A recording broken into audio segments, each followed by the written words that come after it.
नमस्कार, हमर छत्तीसगढ़ देख रहे हैं आप। आपके साथ मैं हूं ललित प्रजापति। शुरुआत करेंगे रायपुर से मिल रही बड़ी खबर के साथ। आज मुख्यमंत्री भूपेश बघेल कोरबा के दौरे पर रहेंगे। पाली तानाखार विधानसभा क्षेत्र का वो दौरा करेंगे। पाली तानाखार में ही भेंट मुलाकात का कार्यक्रम है। पिपरिया गांव और लाफा गांव में भेंट मुलाकात का कार्यक्रम है। पाली में अलग अलग समाजों के प्रतिनिधि मंडलों से भी वो चर्चा करेंगे। पाली में ही मुख्यमंत्री भूपेश बघेल के रात्रि विश्राम का कार्यक्रम है।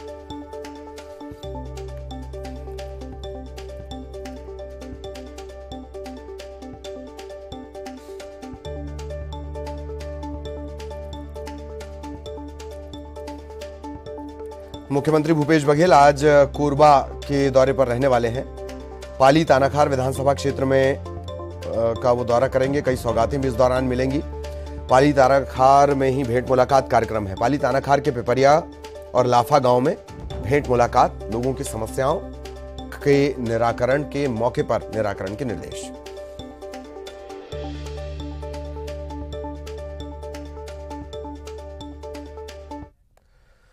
और राज्य सरकार ने बड़ा फैसला लिया है। अब मेकाहारा समेत प्रदेश के सभी सरकारी अस्पतालों में ओपीडी सुबह 8 बजे से शाम 5 बजे तक जारी रहेगी। इतना ही नहीं, अब मरीज ओपीडी में 8 बजे से लेकर दोपहर 2 बजे तक रजिस्ट्रेशन भी करा सकेंगे। सरकारी अस्पतालों के अधीक्षकों के साथ स्वास्थ्य मंत्री टीएस सिंहदेव की एक बैठक हुई। बैठक में यह सहमति बनी है।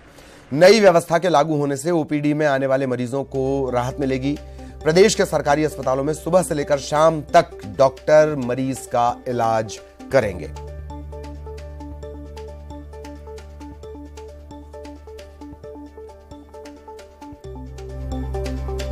बड़ी खबर,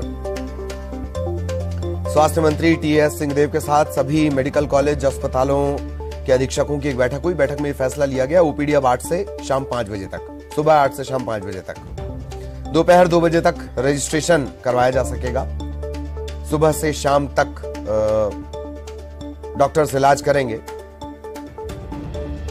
तो जो भीड़ बढ़ती जा रही थी, एक दबाव था, वो भी कम होगा और मरीजों को भी इससे राहत मिलेगी। सरकारी अस्पतालों में सुबह 8 बजे से शाम 5 बजे तक ओपन रहेगी ओपीडी। सीधे आपको लिए चलेंगे रायपुर। सहयोगी ममता इस वक्त हमारे साथ जुड़ी हुई हैं। ममता, पूरे विस्तार से इस नई व्यवस्था के बारे में बताएं, जनता को राहत और उसके बारे में भी बताएं। ममता।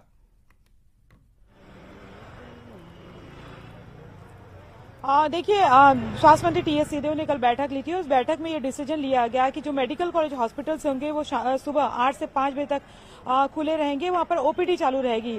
8 से 2 बजे तक के रजिस्ट्रेशन होंगे और 8 से 5 बजे तक जो है वो डॉक्टर्स मरीज को देख पाएंगे। अभी तक अगर हम बात करें तो पीएससी और सीएससी में इस तरह की व्यवस्था की गई थी। हालांकि 2 बजे तक के जो है ओपीडी रहती थी, लेकिन उसके बाद भी जो है कुछ डॉक्टर्स की ड्यूटी रहती थी सीएमओएच की, वो देखते थे। मेडिकल कॉलेज हॉस्पिटल्स की अगर हम बात करें, चाहे मेकाहारा चाहे सिम्स की बात करें, सब दूर ये होता था कि करीबन 1 बजे तक के जो है वो ओपीडी होती थी और उसके बाद में जो है वो इमरजेंसी के जो केसेस हैं वही लिए जाते थे। लेकिन अब ये डिसीजन लिया गया कि सुबह 8 से लेकर 5 बजे तक ओपीडी रहेगी। हालांकि इसको लेकर अगर हम बात करें तो ये भी है कि डॉक्टर जो है उस तरह से कन्विंस नहीं दिख रहे हैं और आने वाले समय में डॉक्टर्स, ये भी हो सकता है कि स्वास्थ्य मंत्री टीएस सिंहदेव से बात करें कि उनका कहना है, डॉक्टर्स का कहना है कि ये तो जरा सा अव्यवहारिक निर्णय है। लेकिन दूसरी तरफ अगर हम बात करें, ये ममता, एक बात साफ है, डॉक्टर्स की हमारे पास कमी है, ये एक पहलू है। डॉक्टर्स की, विशेषज्ञों की कमी, ये एक पहलू है। दूसरा, डॉक्टर्स को अवसाद में नहीं जाने दिया जा सकता। और इंदौर और भोपाल के कुछ प्रकरण सामने आए हैं डॉक्टर्स की खुदकुशी के। वहां पे वर्कलोड की बात निकलकर सामने आई है। पूरी उम्मीद है कि ये तमाम पहलू, इनका भी ध्यान रखा जाएगा या जब ये समस्याएं आएंगी तो इनका निराकरण किया जाएगा। ममता।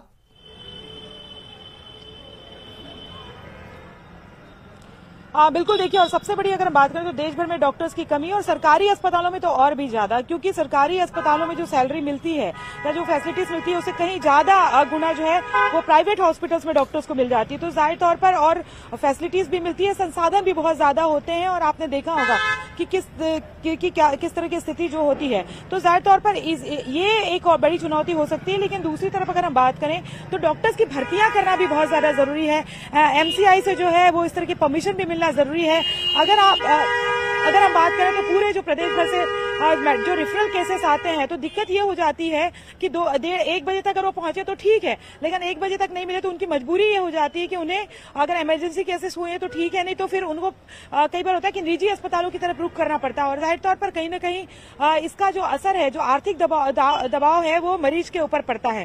तो ये कहीं ना कहीं अगर हम बात करें मरीज के लिहाज से देखें तो कहीं ना कहीं मरीजों के लिए काफी ये चीजें फायदेमंद हो सकती है। लेकिन दूसरी तरफ अगर हम बात करें तो डॉक्टर्स के लिहाज से भी देखना पड़ेगा, क्योंकि ओपीडी होती है, ओपीडी के बाद उनको सर्जरी भी करनी होती है। इसके साथ मेडिकल कॉलेज के कई लोग होते हैं जो प्रोफेसर होते हैं, उन्हें जाके मेडिकल कॉलेज में लेक्चर्स भी लेने होते हैं। तो ऐसे में देखने वाली बात होगी कि क्या जो सुबह 8 से लेकर 5 बजे तक जो ओपीडी खुली रहेगी उसमें सीनियर कंसल्टेंट को लेकर ये रहेगा कि वो 1 बजे तक रहेंगे और बाकी समय जूनियर डॉक्टर संभालेंगे, और वो जूनियर डॉक्टर जो है तमाम तरह के जो मरीज है उन्हें संभाल पाएंगे।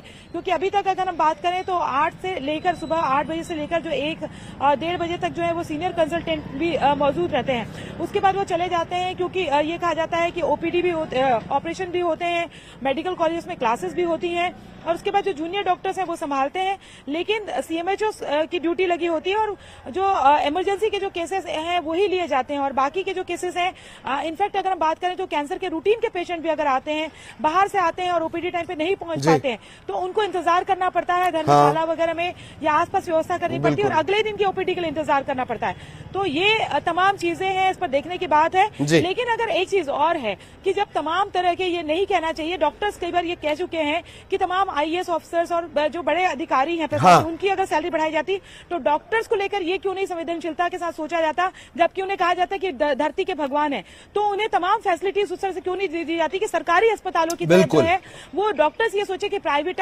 हॉस्पिटल से ज्यादा जो है वो सरकारी अस्पताल उनके लिए बेहतर है। तो ये एक ये भी जो सुव्यवस्था है या विश्वास जो है वो सरकार को देना पड़ेगा। ये भी बड़ी बात है, क्योंकि बहुत आसान है डॉक्टर से उंगली उठा देना या सोचना कि वो 24 पूरे समय काम करें। हम डॉक्टर्स के पक्ष में नहीं बात करें, लेकिन जो व्यवहारिक पहलू है उस पर भी व्यवहारिक पहलू पर ध्यान देना, ये आपने जो शब्द कहा है व्यवहारिक पहलू, दरअसल इस पर ही पहले सोचा जाना चाहिए। बहुत बहुत शुक्रिया आपका इस तमाम जानकारी के लिए। और अब गरियाबंद का रुख करेंगे। 28 नग हीरे के साथ 3 तस्कर गिरफ्तार किए गए हैं। गरियाबंद पुलिस ने इन्हें गिरफ्तार किया है।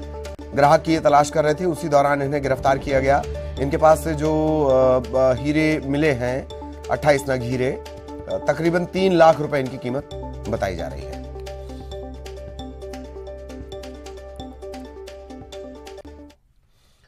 और अब भिलाई से बड़ी खबर, पतंग का मांझा बच्चे के गले की फांस बन गया। मांझे से गला कटने से मासूम की जान खतरे में पड़ गई।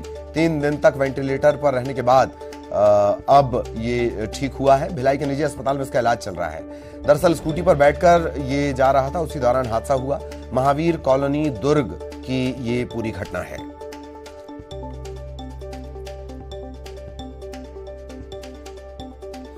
सहयोगी मिथिलेश हमारे साथ जुड़े हुए हैं। मिथिलेश के पास आपको लिए चलेंगे।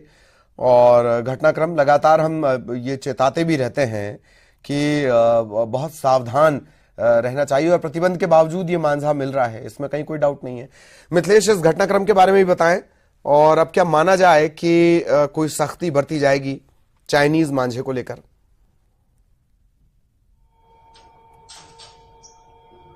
निश्चित रूप से ये सचेत करने वाली घटना है, क्योंकि इस घटना ने एक बच्चे की जान लेते लेते बच गई।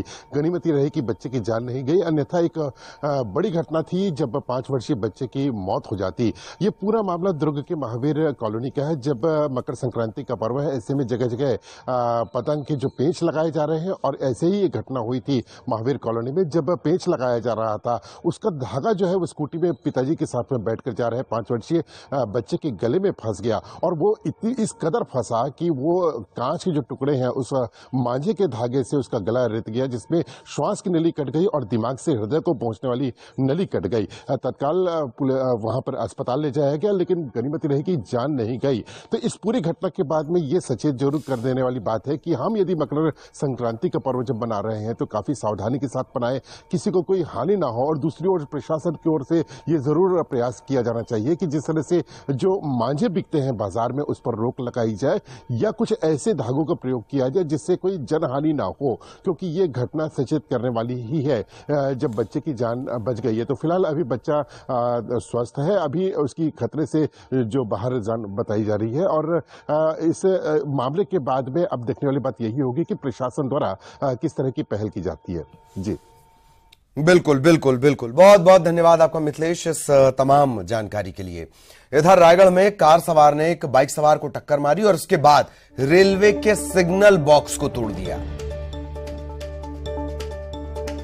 इतना ही नहीं, सिग्नल बॉक्स को तोड़ते हुए यह कार रेलवे ट्रैक के पास पहुंच गई।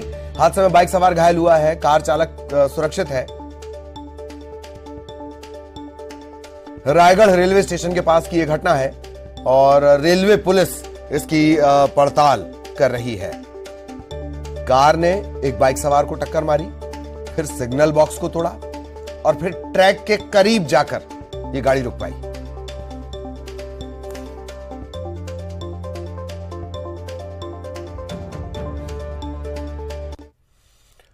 बलरामपुर के खजूरी गांव में खलिहान में रखे पुआल में भीषण आग लग गई। देखते ही देखते आग ये फैलती चली गई। धान मिसाई के दौरान पुआल में आग लगी है। पुआल में आग लगने से गांव में हड़कंप की स्थिति बन गई।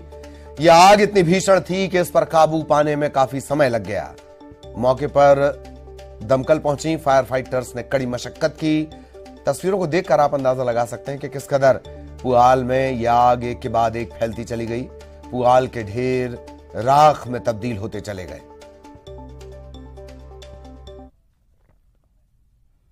इतिहास के पन्नों को पलटेंगे, कई कहानियां मिलेंगी, जीत की, हार की और रहस्यों की भी कहानी। बालोद के एक रहस्य की कहानी कुछ ऐसी है।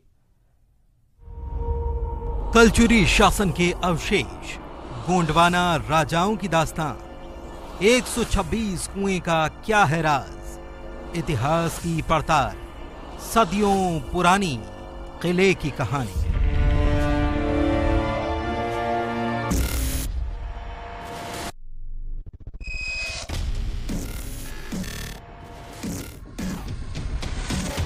छत्तीसगढ़ से बहने वाली तांदुला नदी के तट पर स्थित है जिला बालोद। इसकी खूबसूरती जितनी प्रकृति की हंसी वादियों से है, उतना ही गौरवशाली इसका इतिहास भी है।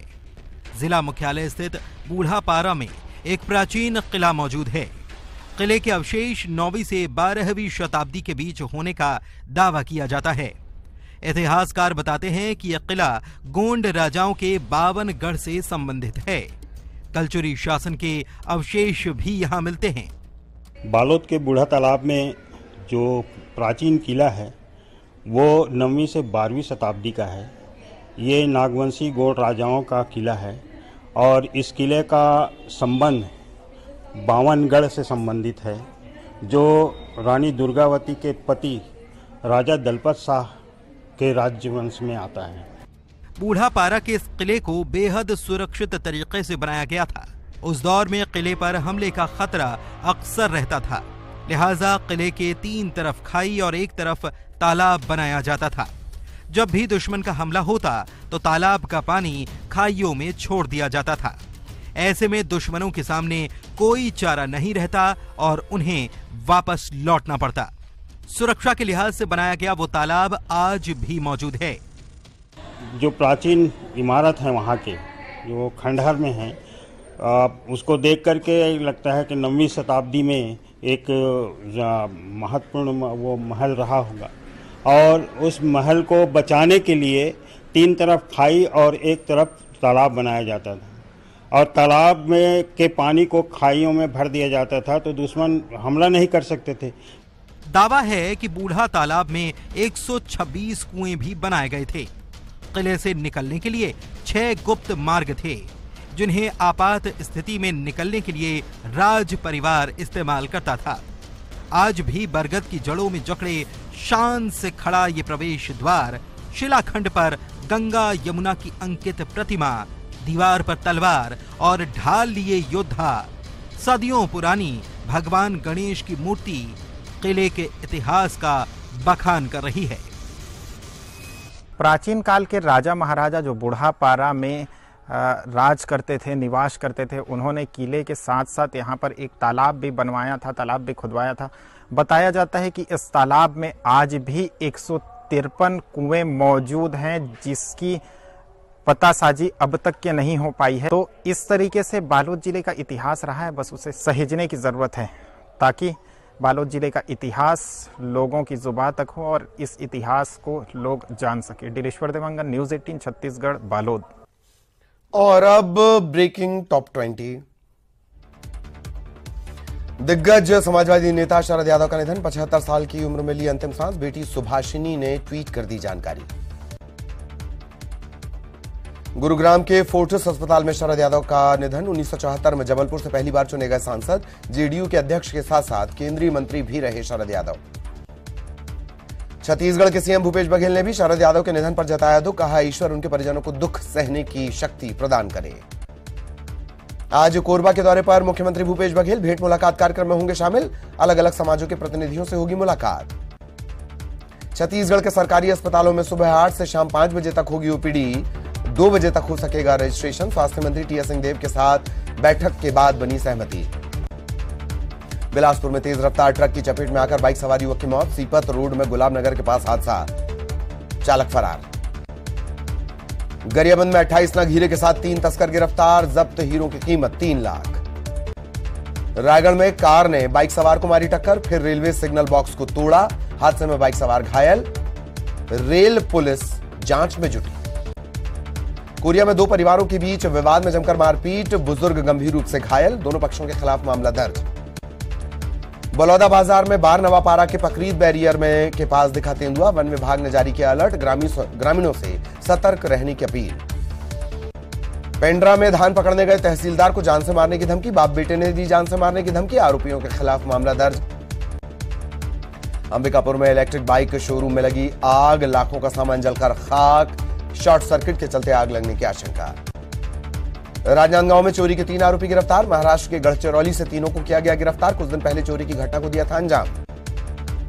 बलरामपुर में खलिहान में रखे पुआल में लगी भीषण आग, दमकल की गाड़ियों ने आग पर पाया काबू, पुआल जलकर खाक। अंबिकापुर में मोबाइल लूटकर भागने वाला आरोपी गिरफ्तार, बात कर रहे युवक के हाथ से मोबाइल छीनकर भाग रहा था आरोपी, मोबाइल बरामद। कवर्धा में ग्रामीण इलाके में सड़कों का हाल बेहाल, बारिश के बाद जर्जर हुई सड़क, जगह जगह गड्ढों से हादसों का डर। बलरामपुर में प्रधानमंत्री आवास योजना के तहत राशि स्वीकृत, 11,500 हितग्राहियों को मिला ऑनलाइन भुगतान, कलेक्टर के मार्गदर्शन में दी गई राशि। सूरजपुर में युवक पर भालुओं ने किया हमला, घायल हालत में युवक ने भागकर बचाई जान, जलावन लकड़ी देने के लिए जंगल में गया था युवक।